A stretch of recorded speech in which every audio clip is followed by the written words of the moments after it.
تلاوت فرما دیجئے۔ اللہم صلی علی محمد۔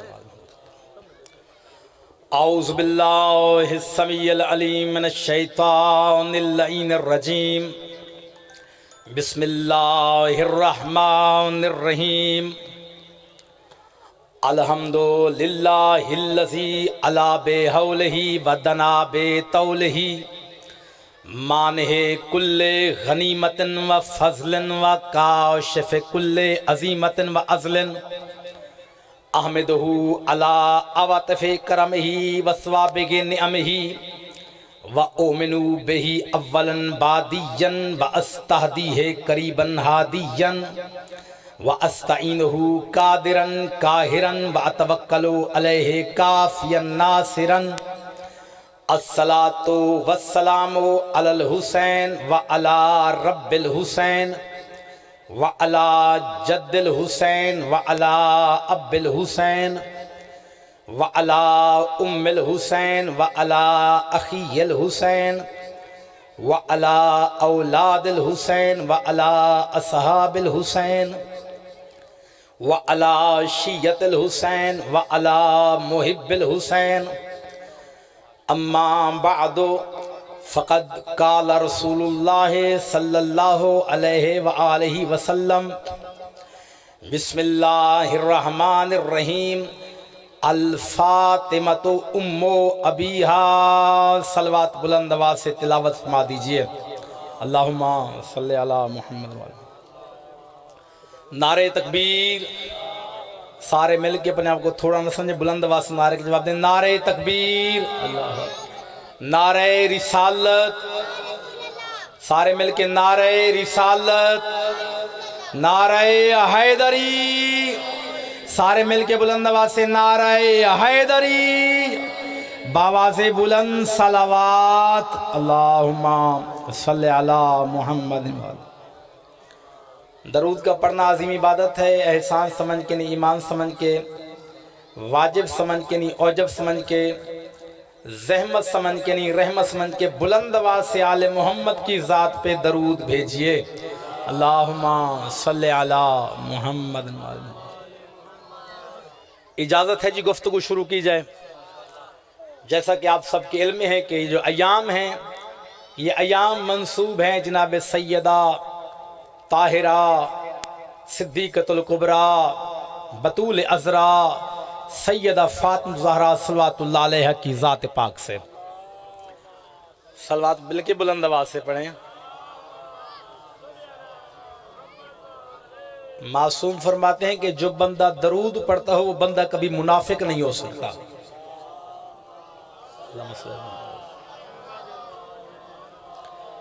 تو چونکہ ایام سیدہ چل رہے ہیں تو اسی مناسبت کو مد نظر رکھتے ہوئے میں نے سرکار دو عالم کا ایک فرمان ذیشان تلاوت کیا ہے۔ اگر آپ سب کی توجہ ہوگی تو میں انشاءاللہ اچھے انداز میں بیان کر سکوں گا۔ نبیوں کے نبی نے فرمایا کہ الفاطمۃ ام ابیہا، فرمایا فاطمہ تو اپنے باپ کی بھی ماں ہے۔ اور میرے دوستوں، میرے بزرگوں، میرے بھائیوں، نوجوانوں، کائنات کی ہر بیٹی کا وجود ہوتا ہے اپنے باپ کی وجہ سے۔ ایسا ہے نا؟ اچھا میں یہ سمجھتا ہوں چاہے مجلس دیہات کی ہو، چاہے جنگل کی ہو، جس کے دل میں ولایت علی کا نور ہو، اس کے سامنے بندہ انگلش میں بھی پڑھے تو وہ سمجھ لیتا ہے۔ اور میرا یہ ماننا یہ ہے، عقیدہ یہ ہے کہ بندہ بے شک سکول نہ گیا ہو، بے شک وہ انگوٹھا چھاپ ہو، وہ انگوٹھا چھاپ تو ہو سکتا ہے لیکن پھر بھی جاہل نہیں ہو سکتا۔ آپ میرے سامنے یقیناً سارے آل محمد کے ماننے والے پڑھے بیٹھے ہوئے ہیں، تو میں نے آپ کے سامنے فرمان ذیشان تلاوت کیا۔ نبی نے فرمایا کہ الفاطمۃ ام ابیہا، فاطمہ اپنے باپ کی ماں ہے۔ اور میں نے عرض کیا کہ پوری کائنات میں جتنی بیٹیاں ہیں، ہر بیٹی کا وجود ہوتا ہے اپنے باپ کی وجہ سے، لیکن پوری کائنات عالم میں واحد سیدہ فاطمہ ہے کہ جس کا وجود باپ کی وجہ سے نہیں بلکہ اللہ کے نبی کا وجود ہے سیدہ فاطمہ کی وجہ سے۔ کیوں؟ کیونکہ نبی نے فرمایا، ایک حدیث قدسی بھی ویسے ہے کہ اللہ نے فرمایا کہ لولا کا لما خلقت الافلاق، فرمایا اے حبیب اگر میں نے تجھے نہ بنایا ہوتا تو میں پوری کائنات کو نہ بناتا. یعنی اے حبیب میں نے پوری کائنات کو بنایا ہے تیرے لیے، پوری کائنات کو میں نے بنایا ہے تیری وجہ سے. حدیث قدسی میں اللہ کہہ رہے کہ لولا لما خلقت الافلاق، اے حبیب میں نے یہ فلک بنائے ہیں تو تیری وجہ سے، میں نے یہ زمینیں بنائی ہیں تو تیری وجہ سے، میں نے سورج بنایا ہے تو تیری وجہ سے، میں نے چاند بنایا ہے تو تیری وجہ سے، میں نے ستارے بنائے ہیں تیری وجہ سے، میں نے انسان بنائے ہیں تیری وجہ سے، میں نے حیوان بنائے ہیں تیری وجہ سے، میں نے جن بنائے ہیں تیری وجہ سے، میں نے انس بنائے ہیں تیری وجہ سے، میں نے فرشتے بنائے ہیں تیری وجہ سے، میں نے جنت بنائی ہے تیری وجہ سے، میں نے فرشتے بنائے ہیں تیری وجہ سے، میں نے حور و غلمان بنائے ہیں تیری وجہ سے. یعنی پوری کائنات کو بنایا اپنی نبی کی وجہ سے، یعنی پوری کائنات صدقہ ہے مصطفیٰ کا. پھر مصطفیٰ سے فرمایا یا نبی، پہلے کیا فرمایا لولا کا لما خلقت الافلاق، اے حبیب اگر تجھے نہ بنایا ہوتا تو میں پوری کائنات کو نہ بناتا. پھر میں نے لولا علی لخلقتک کا، اے حبیب اگر میں نے علی کو نہ بنایا ہوتا میں تجھے بھی نہ بناتا. اے حبیب میں نے اگر علی کو نہ بنایا ہوتا تو میں تجھے بھی نہ بناتا. یعنی پوری کائنات بنی مصطفیٰ کے لیے، مصطفیٰ بنا ہے مرتضیٰ کے لیے. اب حدیث یہاں پہ ختم نہیں، اگر حدیث یہاں پہ ختم ہو جاتی تو میں بھی خاموش ہو جاتا، لیکن حدیث کا ایک جملہ آگے بھی ہے. اب آگے سنیے اور اپنے مقدر پہ ناز کیجئے کہ کیسی مخدومہ کے نوکر ہو تم. اللہ نے فرمایا حبیب لولا لما خلقت الافلاق، اے حبیب اگر تجھے نہ بناتا تو پوری کائنات کو نہ بناتا. یعنی پوری کائنات بنائی مصطفیٰ کے لیے. اے حبیب میں نے مرتضیٰ کو نہ بنایا ہوتا تو تجھے نہ بناتا. آگے فرمایا لولا فاطمہ لخلقتکما، اے حبیب اگر میں بطول کو نہ بناتا نہ میں تجھے بناتا نہ میں علی کو بناتا. اگر میں نے اپنی کنیز کو نہ بنایا ہوتا تو نہ میں تجھے بناتا نہ علی کو بناتا. تو پھر مجھے کہنے دیجئے کہ پوری کائنات بنی ہے مصطفیٰ کے لیے، مصطفیٰ بنا ہے مرتضیٰ کے لیے، اور یہ دونوں بنے ہیں سیدہ کے لیے. تو اب اگر سیدہ نہ ہو تو نہ نبی ہو نہ علی ہو، اور اگر نبی اور علی نہ ہو تو پوری کائنات نہ ہو. اور یہ عبادات جتنی بھی ہماری ہیں، واجبات فروع دین جتنے بھی ہیں، نماز ہے، روزہ ہے، حج ہے، زکوٰۃ ہے، خمس ہے، جہاد، تولا، تبرع، ابائیں کبائیں، امامیں، جتنی بھی عبادات ہیں یہ سارے کائنات میں آتی ہیں.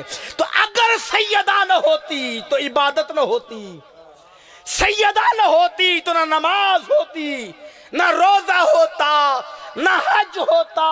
اگر سیدہ نہ ہوتی تو توحید کا بھی پتہ نہیں چلنا تھا. دیکھیے میرے دوستان محترم، میں نے عرض کیا نبی نے فرمایا الفاطمہ تو ام ابیہا، فاطمہ تو اپنے باپ کی ماں ہے. بھئی دیکھیے جب نبی کے بیٹوں کا انتقال ہوا تھا تو مشرکین نے یہ ڈھنڈورا پینا شروع کر دی کہ معاذ اللہ ثم معاذ اللہ، آج محمد ابتر ہو گئے. اندر مشرک کافر خوش ہو رہے تھے کہ یہ جو محمد نے یہ جو پروگرام چلایا تھا، یہ دین اسلام والا جو دین لے کر آیا تھا، اب اس کا پروگرام ختم ہو گیا کیونکہ اس کی اولاد ہی نہیں رہی. پروگرام تو تب باقی رہتا کہ اگر اولاد باقی رہتی. اب اولاد نہیں رہی لہذا پروگرام ختم ہو جائے گا، ہمارے دین کو ترویج ملے گی، ہمارے دین قائم رہ جائیں گے. وہ جو محمد مصطفیٰ نیا دین، نیا اسلام، نیا نظام لے کے آیا ہے تو اب وہ نہیں چلے گا، کیونکہ مصطفیٰ کے بعد یہ نظام چلانا تو اس کی اولاد نے. میں کہتا ہوں کتنا کم ظرف ہے دشمن محمد والے محمد، اتنا تو اس نے بھی مان لیا کہ یہ دین اسلام والا پروگرام اولاد سے چلتا ہے، یار سے نہیں. تو جب محمد مصطفیٰ کے بیٹوں کا انتقال ہوا تو اس نے کیا کہا کہ آج محمد ابتر ہو گیا، بے نسل ہو گیا، بے نام و ننگ ہو گیا، اب اس کی نسل میں کچھ باقی نہیں رہا.